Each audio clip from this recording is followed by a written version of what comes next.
جشنی مێردیانە سەر ڕایەوەتی خەڵکەکە هاتن لای مازانیاریانێک بووە سەردڵخۆشە بوو کۆمەڵێک هەڵپەڕکێ یان کۆمەڵ خۆر گەشەی خستە ناو هەموو درەخت و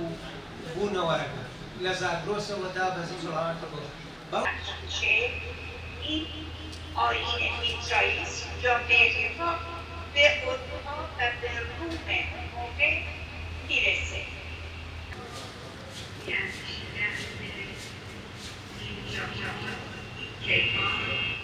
من خیلی وقتتون رو نمیگیرم که همه چیز رو توضیح بدم، ولی کنستانتین خودش در بستر مرگ مسیحی شد، ولی تمام جشن و تمام مراسم رو پخش کرد در اروپا. ئەڵێ شتێکی سێریش هەیە کۆنستانتین لە سەردەمی مەرگا لە سەرەمەرگا کاتێ خەریک بوو ئەم ئاینی مەسیحێتیشی قبوڵ کردووە، بەڵام لەگەڵەوەیە هات هەموو ئەو لایەنە مێژووی و لایەنی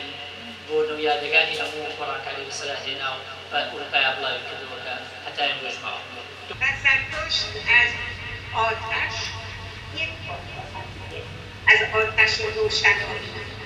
ولی بیش از 200 بار از روشنایی اندیشه هەرچەند زەردەشت زیاتر لە 200 جار لە کتێبی پیرۆزە زیاتر لە 200 جار باس لە خۆشێکی ڕووناکی نزبەکە غێر لەو شتێکە بە هێماگانی وەکو خۆی قبوڵ بووە زانیوێتی جیاواز بەوەڵە 200 جار لەو کتێبە پیرۆزەیە باسی لە ڕووناکی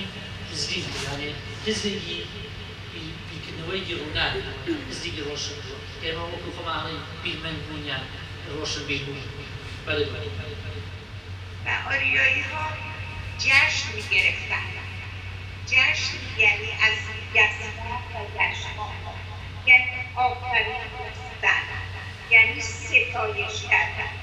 شما مثلا بچه درس می‌خونید آفرینش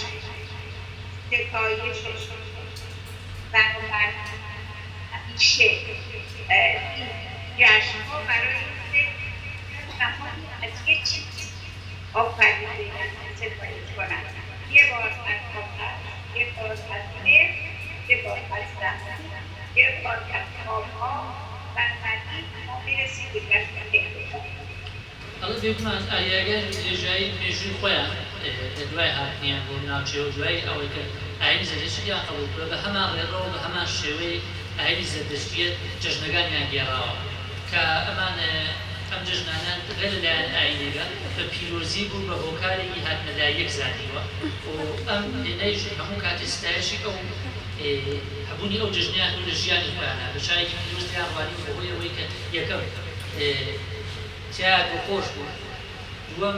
بەهۆی ئەوەی کە هاتوونەتە لای هۆکارێک بۆ هاتنە لای.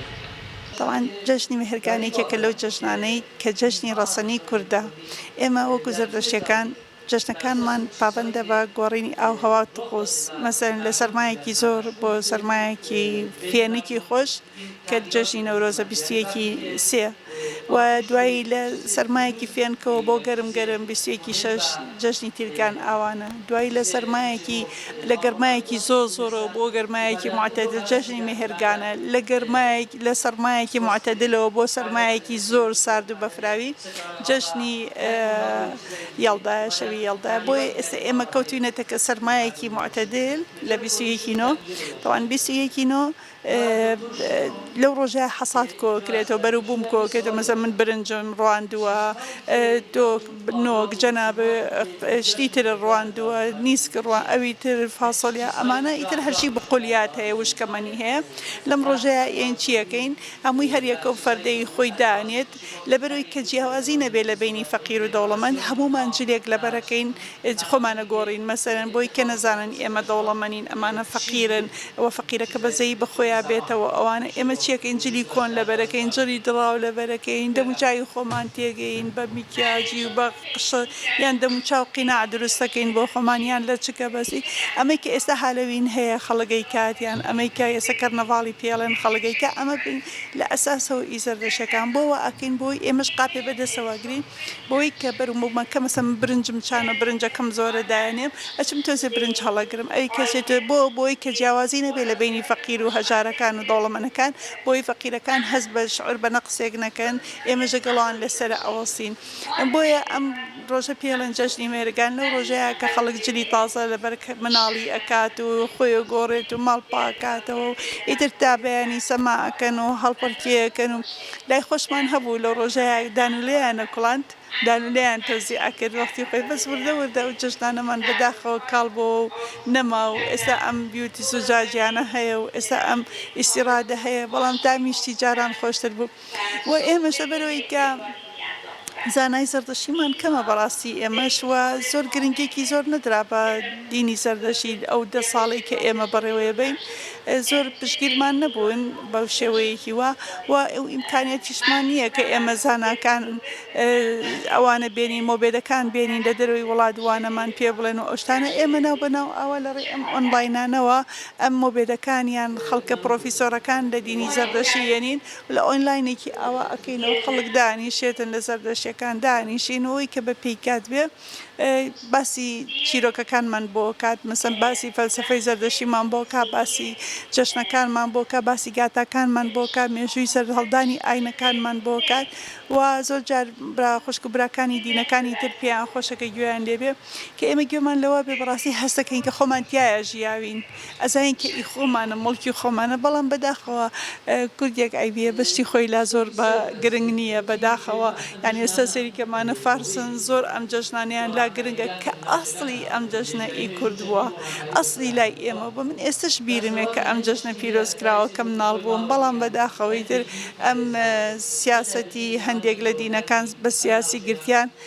مێژوو شوناس و عادات و تەقالید و هەموو شتێکی خۆمانیان کاڵ کردەوە بەداخەوە ئێمە هەوڵە دەین بەو شێوەیە کە بیان هێنینەوە چونکە هەموو وڵاتێک بە کەلتوری خۆی ڕەسەنە هەموو وڵاتێک بە شوناسی خۆی ئەناسرێتەوە یعنی کەلتور شوناس ثەقافەت فەن ئەمانە پاسپۆرتی میلەتانن کە جلێگە بینی بە شێوەیەک بێت ئەڵێ ئەمە جلە ڕووسیا یان ئەم جلە هۆڵەندیە یان ئەم جلە ئەفغانیە یان ئەم جلە هینی قەتەڕە یان ئەم لە چک لەسرە ئی سعودیان هینی مەسەلەن تورکیا بۆی خەڵک بشونە ئەنجا جلی کوردیش جوانترین جلە زمانی کوردی جوانترین زمانە